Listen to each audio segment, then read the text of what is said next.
Hello dear student, you are most welcome in your own YouTube channel Vidya Institute. Today we discuss a new topic is functional group of carbons.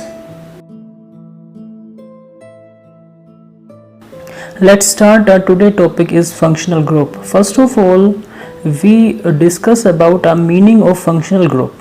An atom or a group of atom which makes a carbon compound reactive and decided its properties is called functional group. It likes halogen group, alcohol group, aldehyde group, ketone group, alkene group, alkyne group. चलिए अब समझते हैं कि functional group होता क्या है। देखिए, जितने भी कार्बन या कार्बन के बने हुए एटम्स हैं उनको अकॉर्डिंग टू फंक्शन उनको कैटेगराइज कर देना हमारा फंक्शन होता है। उसका मतलब क्या होता है कि जितने भी हमारे सैचुरेटेड हाइड्रोकार्बन्स हैं, सैचुरेटेड मतलब एल्केन ग्रुप की बात कर रहा हूँ मैं बात कर रहा हूँ मीथेन की बात कर रहा हूँ, मैं आपके सामने बात कर रहा हूँ इथेन की, जिसका केमिकल फॉर्मूला आपने पिछली वीडियोस में देखा होगा हाइड्रोकार्बन्स वाले चैप्टर में, उसमें हमने इसके बारे में डिस्कस किया था।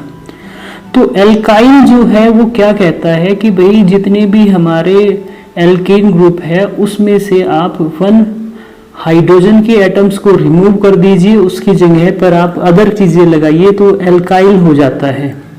और एल्काइल को रिप्रेजेंट किया जाता है R से।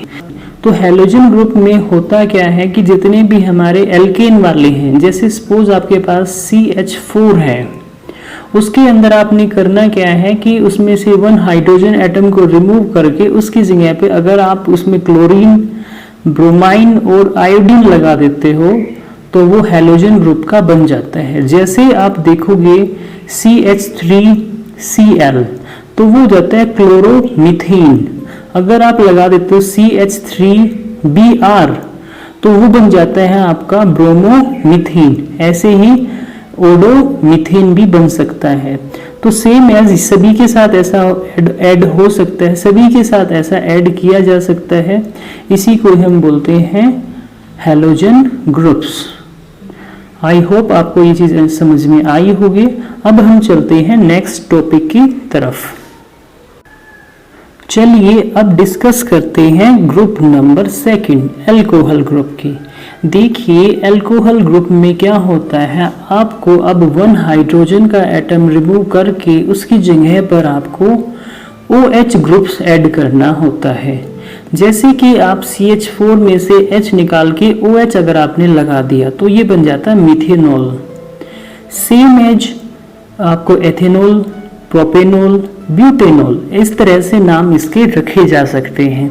तो इसकी पहचान की जाए तो लास्ट में आपको OH लगा दिया जाता है और इससे इसकी जो बोलने का तरीका है तो उसके पीछे ANOL लगा दिया जाता है, जिसके कारण मीथेनॉल इसको बोला जाता है।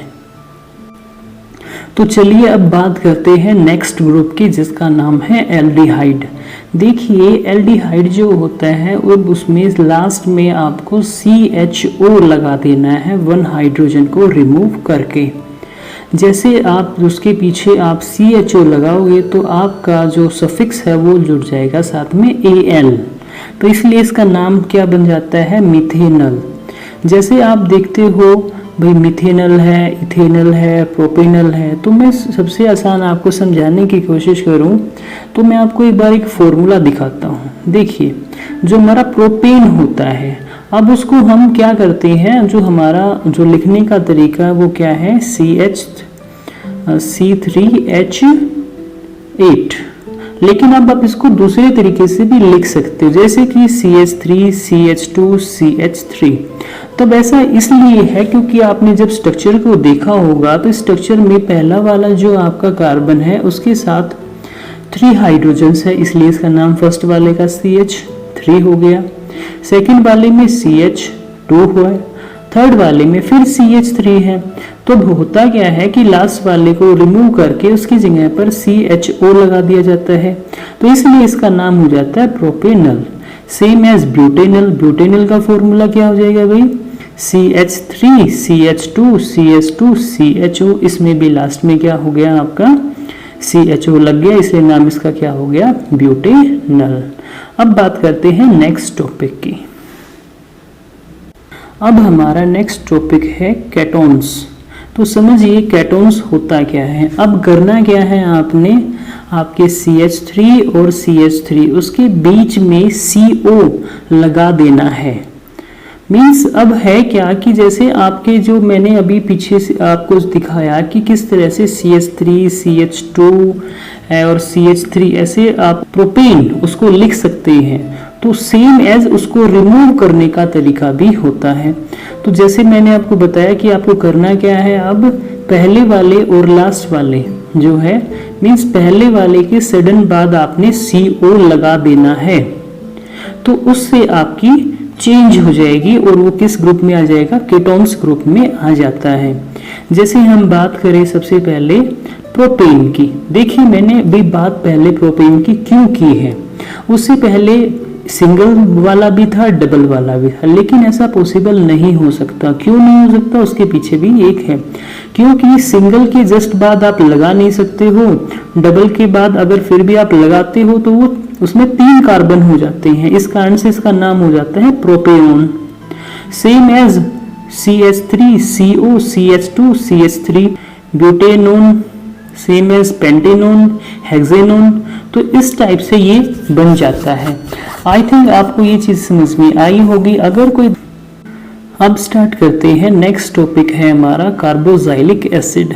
अब इसको हम COOH ग्रुप भी कह सकते हैं, क्योंकि अब क्या है कि इसमें आपको COOH लास्ट में लगा देना है। तो अब कैसे है, देखिए सबसे पहले बात करें किसकी, मेथेनोइक एसिड की। हाँ, एक चीज़ और बता देता हूँ कि इसमें पीछे सफिक्स जो है वो हमारा लग जाता है ओइक, OIC, और साथ में एसिड भी आपने लगा देना है। जैसे हम बात करें मेथेनोइक की, तो इसके अंदर है HCOOH, same as ethanoic acid CH3COOH, propanoic acid की C2H5COOH। तो इस तरह से इनको आप लिख सकते हो। अब जो हमारे बचे हुए 2 ग्रुप हैं, एल्कीन और एल्काइन, तो वो 2 ग्रुपों के डिस्कशन मैं आपको हाइड्रोकार्बन्स वाले में कर चुका हूं, तो प्लीज़ आप उस वीडियो को ज़रूर देखें। अगर आपको मेरी ये वीडियो पसंद आती है प्लीज़ शेयर कीजिए। अगर आपको कोई कमी लगती है या फिर आप कोई सजेशन देना चाहते हो तो प्लीज़ आप कमेंट बॉक्स में ज़रूर मेंशन करें। Thank you.